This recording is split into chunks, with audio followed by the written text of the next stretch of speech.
Okay, तो स्वागत है आपका एक नई लेग्स, बूटी, बम, हिप्स, बस आगे का नाम नहीं ले सकता, वर्कआउट वीडियो में। बट एक चीज़ें देख के बहुत दिल दुखता है, तरस आता है, लगता है कि अब इस धरती पे रहने लायक बिल्कुल भी रहना पॉसिबल ही नहीं है। इसके पीछे का लॉजिक क्या है, ये देखो, ये वीडियो देखो। इतने बुरे दिन आ गए हैं कि लोग आइसक्रीम को भी तल दे रहे हैं, उसको भी तल के खाना पसंद करते हैं।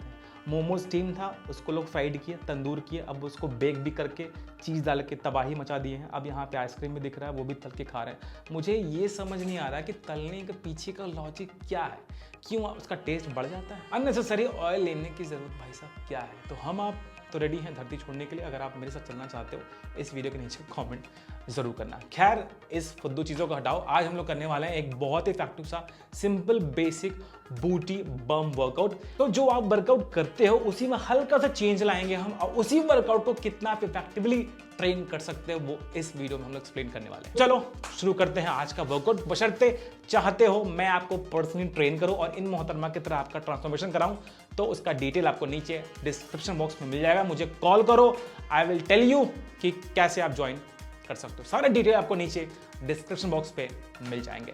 तो ये है टॉप 4 वर्कआउट फॉर योर बूटी grow. Let's start the workout. Okay, तो पहले जो वर्कआउट है वो है पोज। पोज मतलब जैसे फीमेल्स करती हैं, टी शर्ट ऊपर कर लेती हैं और ये उनका एंगल होता है। तो हम लोग ऐसा कुछ करने वाले नहीं हैं। हम लोग करने वाले हैं बट किक। अब ये बट किक बाकी बट किक से अलग क्यों है, इसके पीछे का लॉजिक समझो। ये आप लगाने वाले हो 20 reps at least from each side. अब बट किक का जो वेरिएशन है वो हम करते हैं कुछ इस तरीके से, ये ठीक है। अब यहाँ पे क्या हो रहा है, यहाँ पे हमारे ग्लूट्स एक्टिवेट हो रहे हैं। बट अब जब आप रेंज ऊपर ले जा रहे हो तो हमें जो हमारे पैर का वेट है लगभग 10 किलो 12 किलो मैक्सिमम 20 किलो हो सकते हैं अगर आपका वेट बहुत ज़्यादा है। तो हम केवल 20 किलो के लोड से ही ऊपर नीचे बार बार अपने हम ग्लूट्स को एक्टिवेट कर रहे हैं। बट यहाँ पे एक्स्ट्रा टेंशन कैसे आएगी, यहाँ पे कौन सा अटैचमेंट लगा सकते हो, घर पे क्या होगा हमारे पास, केवल डंबल। अब सिंपल करना कुछ नहीं, आपको अपने जो जॉइंट्स हैं वहाँ पे आपको लगा लेना अपना डंबल। अब ये जो 5 किलो है आपके 15 किलो के पैर को 20 किलो बना सकता है। अब यहाँ पर रेंज आपको और ज़्यादा मिलेगी। ये इससे क्या होगा, टेंशन ग्लूट्स पे और अच्छे से एक्टिवेट होगी। हम लगाएंगे इजी 10 रेप्स 6 7 पूरा जितना आप ले सको बिना डंबल को गिराए, 9 10। सेम वैसे डंबल उठाएंगे, हम दूसरे पैर पे रखेंगे।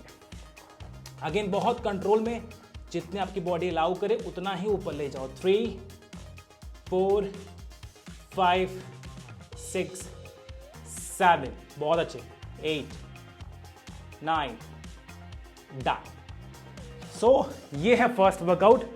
अक्सर बट किक किया होगा आपने, बट ये डंबल लगाने से उसका टेंशन है वो ज़्यादा बढ़ जाता है। तो आप लगाओगे 10 रेप्स के एटलीस्ट 3 सेट। लास्ट वाली वर्कआउट बहुत इफेक्टिव है, उसको बिना देखे जाना मत। आइए बढ़ते हैं सेकंड वर्कआउट की ओर। ओके, नेक्स्ट वर्कआउट है हिप थ्रस्ट। अब जनरली हम लोग हिप थ्रस्ट कैसे करते हैं, अब हिप थ्रस्ट का जो बेसिक पोजीशन है वो है ये। अगेन जो हमारा मोमेंटम है वो केवल इतना ही मिल रहा है, और जो उस पर पुश वाली पोजीशन है वो बहुत कम है, यानी कि हम बहुत ज़्यादा लोड एक्टिवेट नहीं कर पा रहे हैं। हम क्या करेंगे, हम इस जगह पे जहाँ पे आपका लोअर बेली पाउच है वहाँ पे रखोगे। अब जो आपकी हील्स है वो उठा लोगे। बहुत ध्यान से देखना, स्किप करके देखोगे चीज़ें समझ में नहीं आएंगी।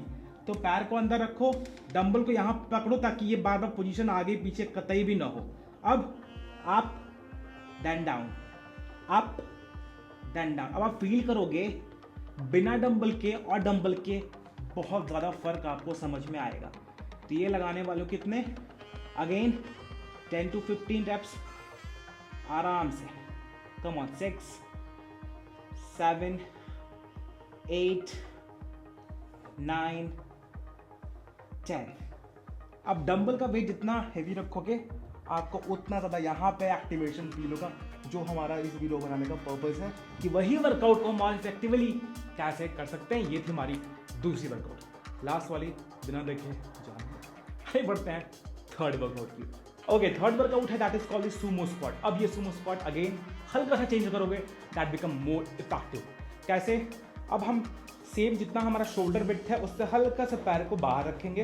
अब हम नीज को बेसिकली आगे की तरफ बेंड करते हैं, ये हाथ आपके नीज के बीच में आना चाहिए। अब टोज को पकड़ोगे, देन हिप्स को पूरा ऊपर खोलोगे बिना एल्बोज को बेंड करे, देन डाउन। आराम से 10 रेस्ट लगाने वाले हो। हिप्स ऊपर, activate your glutes, then down. ये कम ऑन 4 5 6 यस 7 यस 8 2 और है 9 1 मोर डन। सो ये है हैमस्ट्रिंग स्ट्रेच जो आप लगाओगे 10 to 15 रेप्स का एटलीस्ट 3 सेट। आइए बढ़ते हैं सबसे इफेक्टिव वर्कआउट की ओर। ओके, जो लास्ट वर्कआउट है दैट इज कॉल्ड स्क्वाट। अब आप बोलोगे इसे स्क्वाट, इसमें ऐसा क्या नया क्या खास आप करने वाले? ये है हमारा नॉर्मल स्क्वाट नहीं, ये है हमारा वॉकिंग स्क्वाट। अब ये लगाओगे केवल 1 मिनट के 3 सेट। अब हम जितना हमारा शोल्डर विड्थ है उतना रखोगे पैरों का gap, that is basic distance between your legs. ये है स्क्वाट का पोजीशन। अब वॉकिंग स्क्वाट में करना क्या है, इतना लोगे, देन ये इसी पोजीशन को आपको मेंटेन रखना है। 1 मिनट तक खड़े बिल्कुल भी नहीं होगे, बशर्ते फॉर्म देखना। जब भी हम नीचे जाएंगे तो हमारा नीज, हमारा हिप एक दूसरे के पैरेलल होना ज़रूरी है। ये है स्क्वाट की बेसिक टेक्निक। अब गलती लोग क्या करते हैं, जो आप अक्सर गलती मैंने देखा भी अपने ऑनलाइन सेशंस में, लोग ये करते हैं, ये चीज़ आगे न करके इसको पीछे रखो, that become the perfect technique. Easy easy easy easy. तो लास्ट वाली वर्कआउट छोड़ना मत, ये बहुत ज़रूरी है। इसके कितने लगाने वाले हो? 1 मिनट के एटलीस्ट 3 सेट। तो ये होती है हमारी वर्कआउट